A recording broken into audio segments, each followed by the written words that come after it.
Hello, everyone. My name is Bernice Asamoah, and I'm a first generation born Ghanaian American. And if you happen to be wondering, where is Ghana? Ghana is located on the west coast of Africa.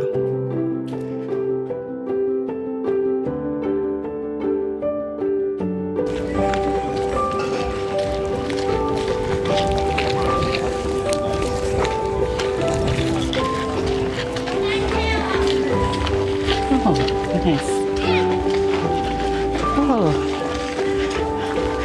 Oh, good afternoon. Oh, Happy New Year. Oh, this is your shop here. Oh, nice. So you make beads as well? Oh, okay, nice. Now, what is it? Oh, me pacho mohu here. Good afternoon. Happy New Year. Happy New Year. One responder. Hey. Happy Monday returns. What do you call this game? Dummy. Dummy. Dummy. Oh, okay. Dummy. Yeah. So who's winning? Me too, dummy. This man is losing. Okay. This man is winning. Okay. Mako. And he say, yeah, 20 are you on? My boss 20. 20. Dabi. My boss is almost at 20. Yeah. I 20. So this one has 20 marbles, another 20 marbles. Okay. But That's right. yeah, they have a way of winning. Oh, okay. Yeah, you have a way of winning. So if you can steady. Okay. Yeah. Oh. This man is losing, eh? It's now 4-2. Okay. Because remember, can you see? Oh, that one 1, is a 2, piece. 3, 4. Okay. And this one is 1, 2. So they have a way of winning. Okay. Oh, I have to learn how to play this. You have to learn. You have to learn. I have to learn. Yeah, you have to learn. Oh, so what This our notice board. Okay. A notice board. When a funeral comes, we post the posters on this. Yeah, everything you have to post it on this for people to know that this is what is going to happen. Okay. Yeah. Okay. So this is our notice board. So what is the latest thing that's happening? The latest one is the one we have on the notice board. Okay. Okay. When it's passed, we just remove it. Okay. Yeah. Okay. Oh, Yeah. nice. So tell me, what do you enjoy most? We grow tiger nut. Okay. This is where we pass to our farms. And cemetery so higher. Oh, okay. It has in the fire. You see, you phone now. Now a higher.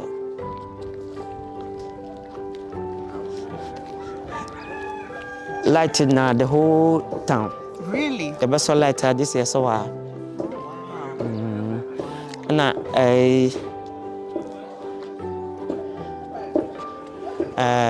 Nana Aduamoa Boatin, the second. Ona obi sad we are no my. Nice. So tell me about my people. The people are friendly. When they come here, tiger nuts, they will give it to you free. They love everybody. When you come here, everybody will like you, especially if they don't know you. 1967. Wow. 1967. Yeah, no bako, near friend, or no bediako. Bediako akente. Wow, this has been Bediako here for a akente. long time. Yeah. Wow. Yeah. Wow. So you saw this one when you were a kid? Yeah. Oh, wow. The first community center in Quarridge. The first one? The first one in Quarridge. Wow. And you go inside there.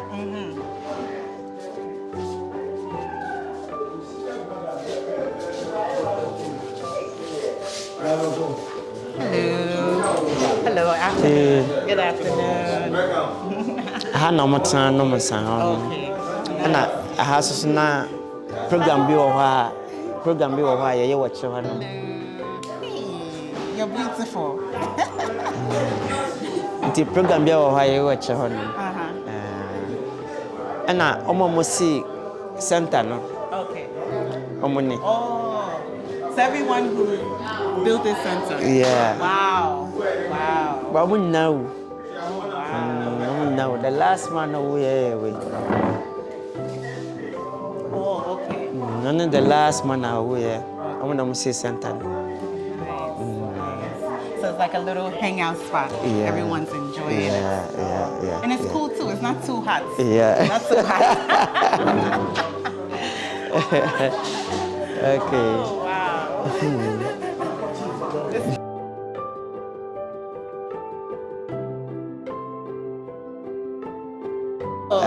She cooks here. Oh, I want to capture that. Yeah.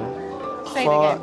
everybody to get food to eat. Say this is. Thank you so much for showing me this piece of treasure here. It's a pleasure. It's so beautiful. It's a and pleasure. Introduce me to your family. It's a pleasure. Medasepa. Okay, cousin. See you, okay? So let me tell you a little bit about me. I was born in the Bronx, born at North Central Bronx Hospital to be exact. And I spent most of my primary school years nearest the Fordham Road section of the Bronx. I grew up in an area, actually an apartment building complex, where there just seemed to be so many Ghanaians there. And that was very important for my family. In the Bronx, you know, there are so many areas that are known for having a big Ghanaian population.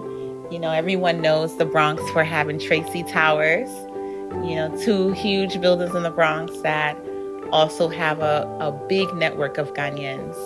And you can imagine coming from Ghana and going to the U.S., how comforting it is to go to a place where you walk into the building, you're smelling familiar food scents, you know, you're bumping into your people who look just like you.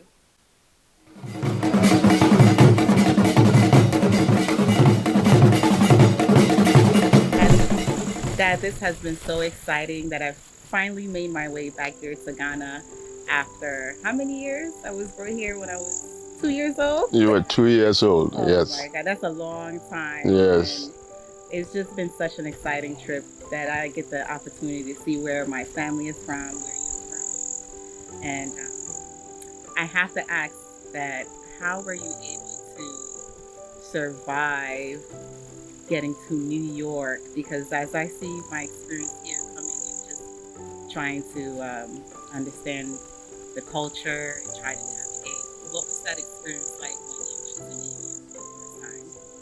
Well, it wasn't easy, but it was a determination. You know,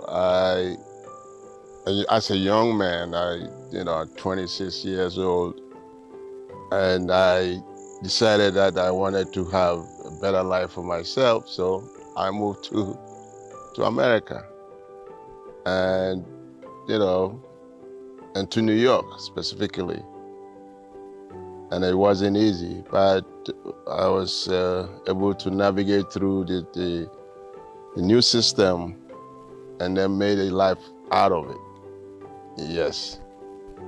And as a child, I remember you always giving us little stories about where you first headed when you came here. How old were you when you first landed here in New York? Oh, I was, I guess, 26. Oh, 26. I was 26 when I first I landed in New York City. And yes. How did you get to the Bronx? I'm so interested in that because you are my biggest link to the Bronx. As a first generational Ghanaian American born in the Bronx, what was that process like? How did you get to the Bronx? Well, those days, it's true friends. When I first arrived in New York, I lived in Harlem, Broadway and around West 150th Street. Then I moved to Brooklyn. Brooklyn. Yes. Oh, I never knew about Brooklyn. Yeah. My friend Darlington, Darlington. Yes. Darlington. Yeah. So yeah, he's the one that helped me to navigate to the Bronx, and that's how I got to the Bronx. And what did you do for work? How did you even support yourself? How did you get started? Because you know how it is. Most immigrants come with a few bucks in their pocket and hope. So what did you do for a living? How were you able to survive? Yeah. Well, I mean, as a new immigrant, when you arrive first, you may have a skill or whatever, but they always tell you lack an American experience. So you have to start from the beginning, like doing, menial jobs, So I started, my first job was working with, a bulk mailing company. They did mailing of magazines and other things. So I was just there, like the bottom level. I do everything. Like most of the work they assigned me was like a messenger job. They sent me on the train and public transportation. At that time, I didn't know how, how big the New York City public transportation was, but they will just write the instructions on it. Take this train to this station, and then walk to this place, pick up this. So that's what I did. So I did that, and then as I progressed through, I moved on from doing that, and then I met someone, a friend, who introduced me to fire protection systems, and from there, and then I worked in that field for about 6, 8, 10 years. Then I moved on, from doing the fire protection systems. I went to work with the fire department as a fire inspector, and this is how it happened. As fire protection system installers, our job is when we finish an installation, we have to get it approved by the fire department. So one of those inspectors that came to inspect my job just told me about the position of a fire. He said, "Hey, Sam, the fire department is hiring inspectors. Will you be interested?" I said, "Oh, why not?" So I jumped on it, and I got a job as a fire protection inspector. Went through the ranks, and then became a chief fire protection inspector. You went from retirement to becoming king. So tell me about how did that go about? Yeah. King of help me say it. Aduamoa. Aduamoa. Well, to tell you the truth, that wasn't part of my plans at all. When I retired, I was taking it easy, in New York, in Queens, where we live. I just, every morning, what became my routine was getting up, going to the park, walking through the park, and then coming back home. And then I don't know what happened. The chief for Aduamoa passed, and the family approached me, asked me if I can, take over the reins of Aduamoa. Wow, what a big ask. Yeah, it was, and it took a while. In the beginning, I was hesitating. It took a while for me to really accept the position as the king of Aduamoa. Tell me a little bit about the history.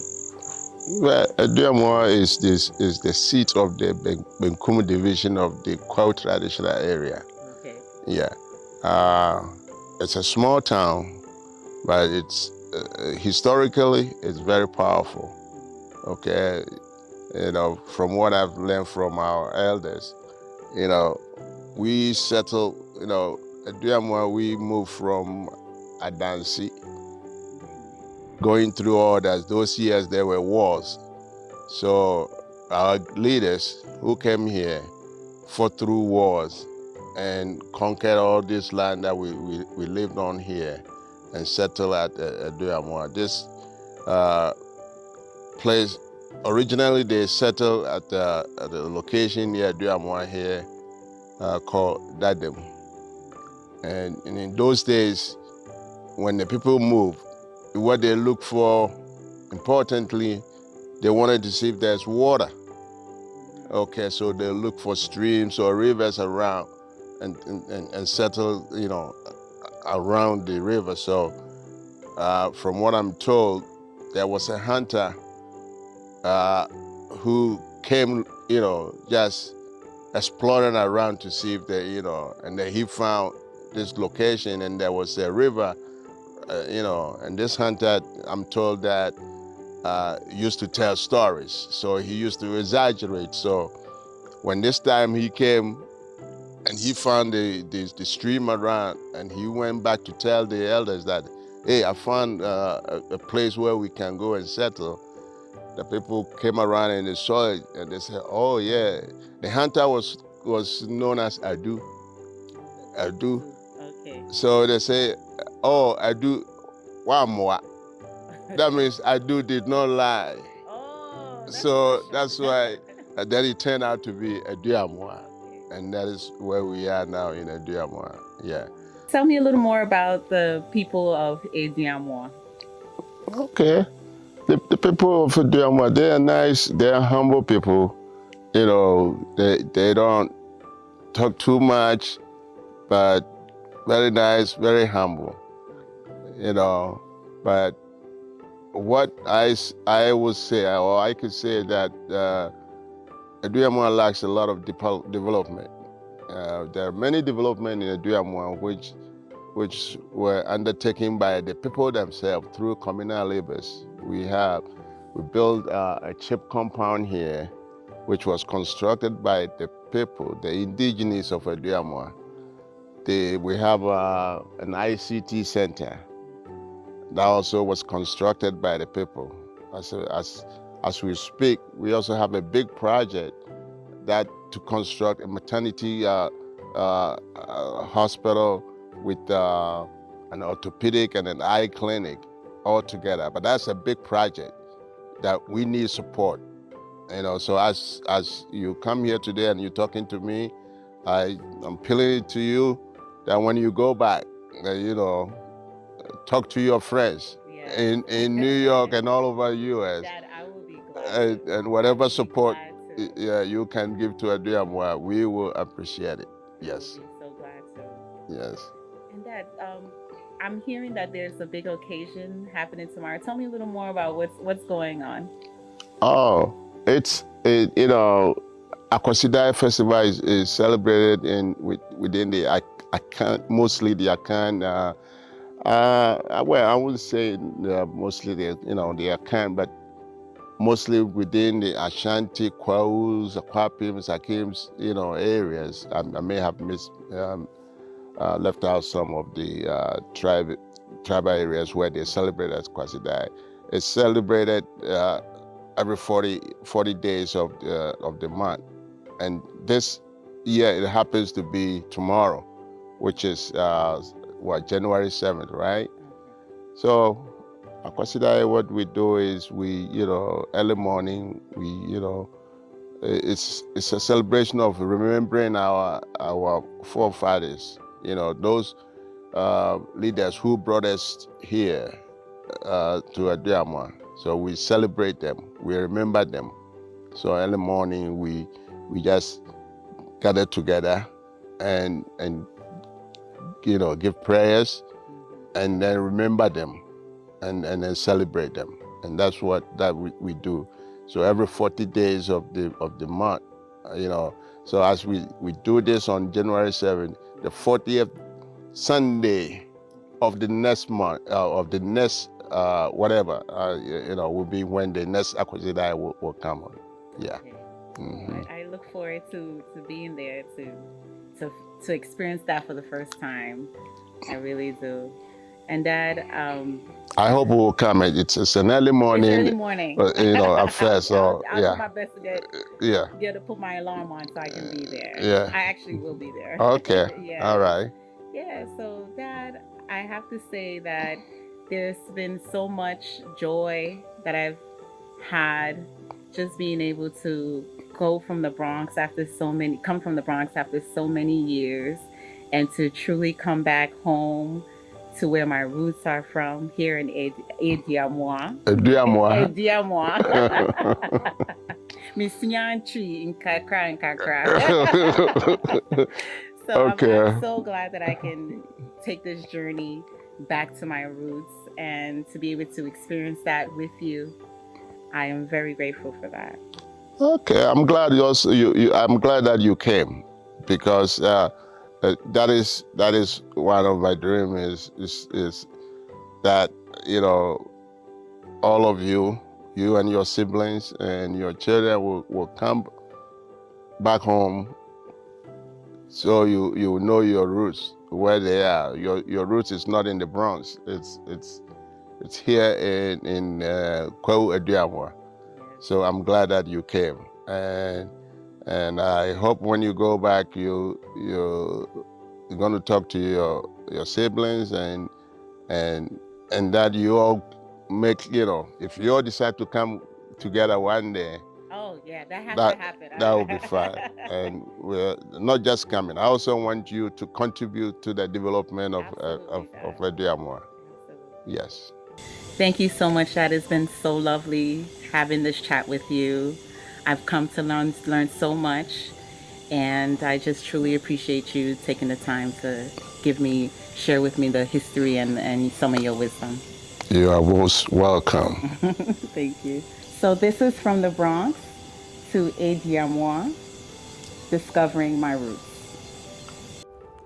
The Bronx definitely provided us with a very unique experience, because it truly is the melting pot that everyone knows New York City to be. And so you can imagine, there are just so many different immigrant groups that were there and meshed with the African communities.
So right now, they're doing some traditional drumming at the palace, which is meant to call out all the chiefs and everyone in the town to the palace to let them know that a festividad is about to begin.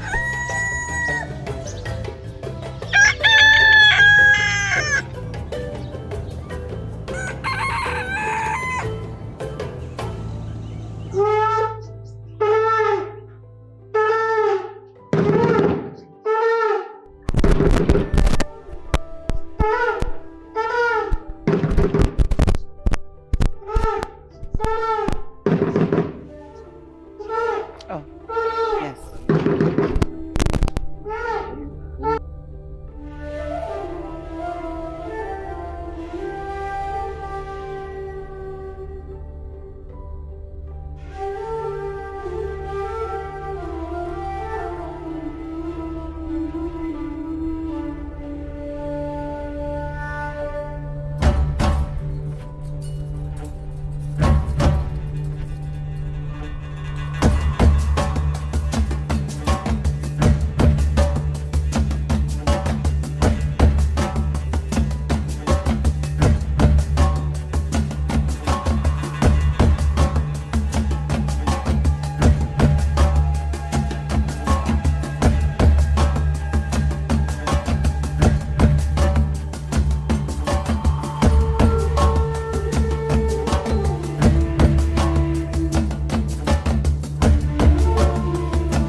Fee, but I have a drum for what your mind say I can ask my feeling now. Say, Jesus Christ, if you see it, one day this tear the river from Jimmy's here, and now feel very young from our bottom fire. But they can come in my fish apart. Face and let us have dim not man the first year see. Now, a big queen. And I must. I see my children, so now I am on by. Time for Pantrafunya Mie, dear kind, oh, dear kind, no Pantrafunya Mie, dear kind,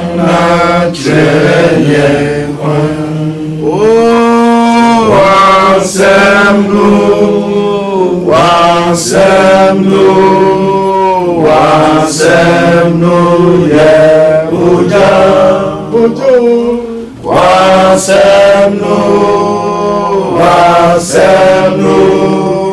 Wasemnu ye uja. What too many of them, no yam near Sedani, dear. and not pay that was. Amen. I don't know how so I feel trim. I'll boy a whole buying this year. And they say, I think I'll do that. Amen. None of pay a shimuha or a Aduamoa and then penny for him. Are they I not seen at the mouth? Amen. Empire one is ever so aboard and I'm penny for whole buying.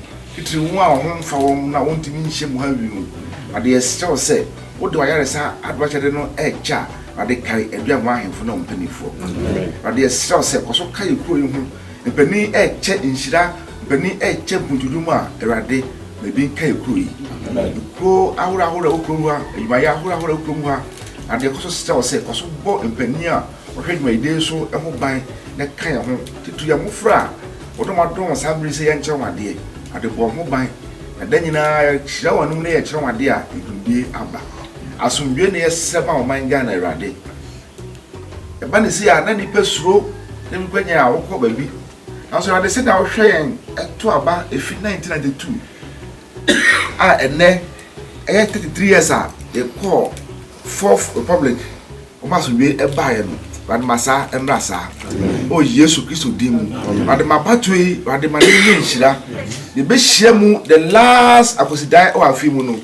So I don't know why yet. The young man penny of a show my so if you idea name. But can I want to share them? That don't mean whatever is Christo Dim. I think I want to share one day. If you want to pay, you are not going to pass it. With me, I am a person. I know your jar or bar, no one can come. I don't want to try any day. Amen. Amen.